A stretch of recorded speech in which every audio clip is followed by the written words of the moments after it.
Assalamualaikum warahmatullahi wabarakatuh. Karomah dan kesaktian nyata Sunan Gunung Jati atau Syekh Syarif Hidayatullah memang tidak diragukan lagi. Beliau adalah waliullah yang berjuang di tanah Cirebon, Jawa Barat. Banyak kisah nyata beliau yang tertulis di dalam buku Bapak Tanah Sunda Tanah Cirebon. Wallahu a'lamu bishawab. Lalu seperti apa kisahnya? Tonton video ini sampai selesai. Dikisahkan, sewaktu di negara Mesir, Syekh Syarif Hidayatullah, sang putra Raja Mesir, sedang sendirian di dalam gedung perpustakaan. Beliau membaca kitab Ushul Kalam dengan serius, hingga mampu menyerap isi kitab tersebut. Setelah membaca kitab inilah, beliau termotivasi ingin sekali berguru kepada Rasulullah SAW, walaupun kenyataannya Rasulullah telah lama wafat. Dengan tekad dan niat yang kuat, Syekh Syarif Hidayatullah segera keluar dari gedung perpustakaan, lalu menghadap ibundanya untuk meminta izin. Beliau berkata, "Ibu, aku mohon izin untuk berguru kepada Rasulullah SAW dan mau mencarinya."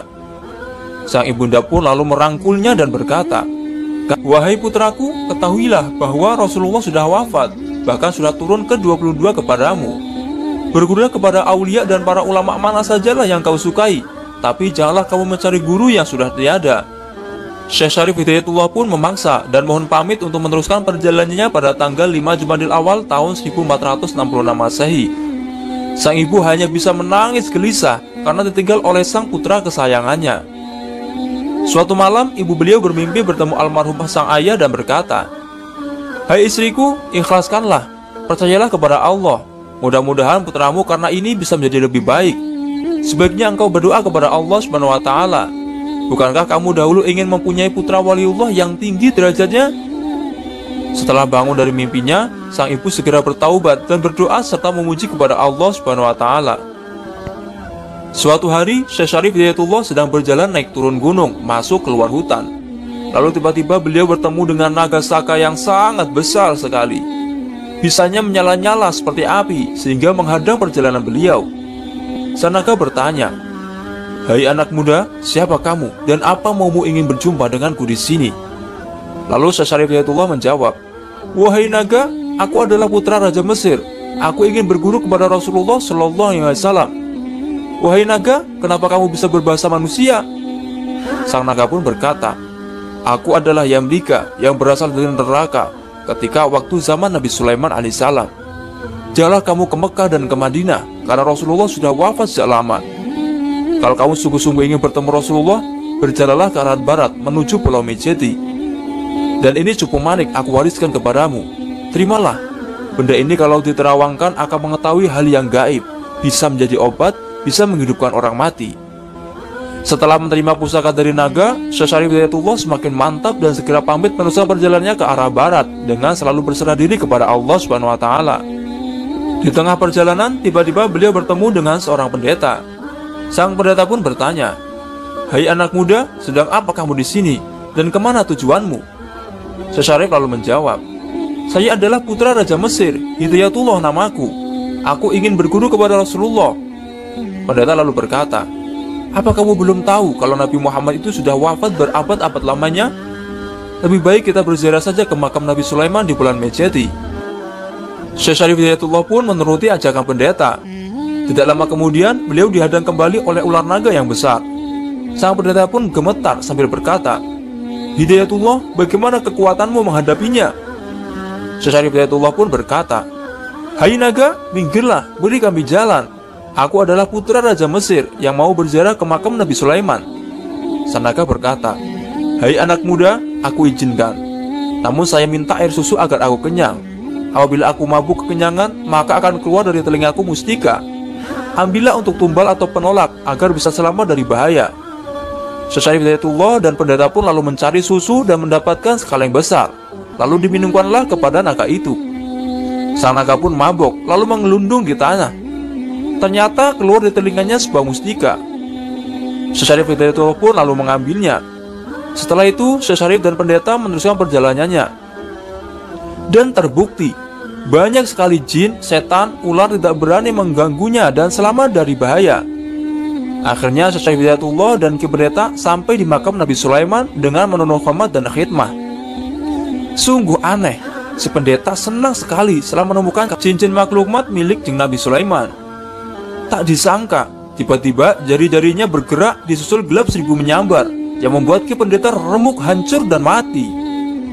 Syekh Syarif Hidayatullah pun terlempar ke angkasa hingga jatuh di puncak gunung. Sekilas Syekh Syarif Hidayatullah bertobat kepada Allah karena telah menemani pendeta yang berhati busuk hendak menguasai cincin Nabi Sulaiman untuk kejahatan. Setelah bertobat, beliau lalu meneruskan perjalanannya. Singkat cerita, di dalam perjalanannya beliau mendapat banyak sekali rintangan, godaan dan cobaan hingga akhirnya beliau berjumpa dengan Nabi Ilyas alaihissalam. Nabi Ilyas berkata, "Aku tunjukkan kepadamu, sekarang naiklah ke puncak bukit di sana. Kau akan berjumpa seorang laki-laki yang mengendarai kuda. Mohonlah pertolongan kepadanya." Syekh Hidayatullah pun mengikuti arahan itu, lalu mohon pamit untuk meneruskan perjalanannya. Sampai di sebuah puncak gunung, tak lama kemudian datanglah Nabi Khidir alaihissalam yang mengendarai kuda sembrani. Syekh Hidayatullah segera bersalaman menghaturkan bakti hormat. Nabi Khidir lalu memberikan buah-buahan yang hijau dari surga. Syekh Hidayatullah mengucapkan terima kasih, lalu memakannya hingga habis. Tak disangka, tiba-tiba keluar cahaya. Jin, setan, malaikat, manusia, hewan, dan bangsa angin pun mengetahui semua bahasa dari khasat buah-buahan tadi. Dan berkahnya menurun hingga 3 turunan. Syekh Hidayatullah lalu diajak bersama mengendarai kuda sembrani. Segeralah mereka terbang ke angkasa secepat kilat. Setelah sampai di Ajrak, Syekh Hidayatullah disuruh turun, lalu bertemu seorang prabu jin Islam. Syekh lalu meminta petunjuk agar bisa bertemu Rasulullah SAW. Jin Islam pun tersenyum dan berkata, "Tidak lama lagi kamu akan bertemu.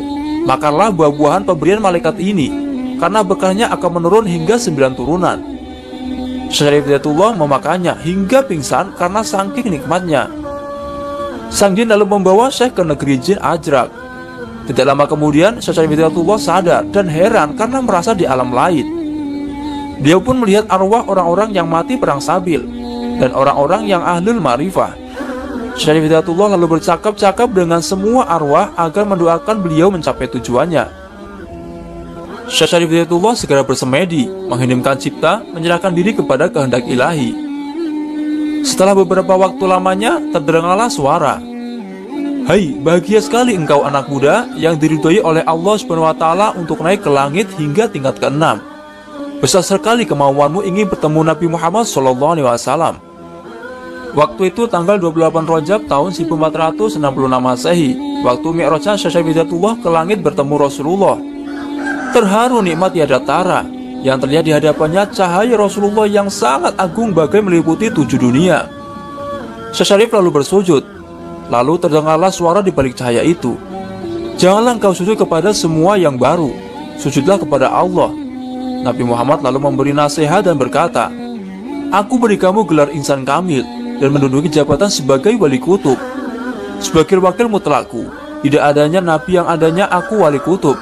Tidak adanya aku, ya adanya kamu. Bahkan tidak ada wujud dua dan kamu gelarkanlah agama Islam. Rukunnya 5 perkara, syahadat, sholat, puasa, zakat fitrah, naik haji bagi yang mampu. Dan patuhilah apa yang tersebut dalam Al-Quran. Dan ingat, kau jangan mengunggul-unggulkan, menghebat-hebatkan tanpa amal kebajikan. Dan bergulah kamu seperti kebiasaan di dunia. Dan baik-baiklah dalam melakukan perbuatan."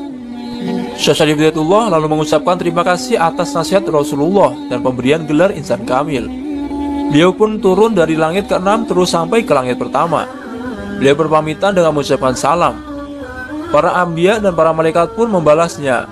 Lalu beliau turun dengan mengendarai awan putih hingga sampai di keraton Ajrak. Lalu meneruskan perjalanannya mengendarai meligai emas dengan diiringi oleh jin Islam sendomas sebanyak 80 dan pati osat asin. Tak lama kemudian, beliau sampailah di kota Mesir pada Nisfu Sa'ban pada tahun 1466 Masehi. Lalu beliau datang di hadapan ibundanya.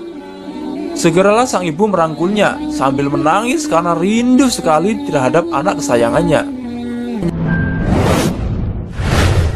Wallahu a'lamu bishawab. Nah, itulah sekilas kisah luar biasa Syekh Syarif Hidayatullah atau Sunan Gunung Jati. Terima kasih telah menonton video ini, semoga bermanfaat dan dapat menambah rasa iman kita kepada Allah Subhanahu wa taala. Jangan lupa tinggalkan jejak dengan cara klik like, subscribe, share, dan komen ya, agar channel ini sebagai eksis dalam mendakwakan kisah-kisah Islam. Wassalamualaikum warahmatullahi wabarakatuh.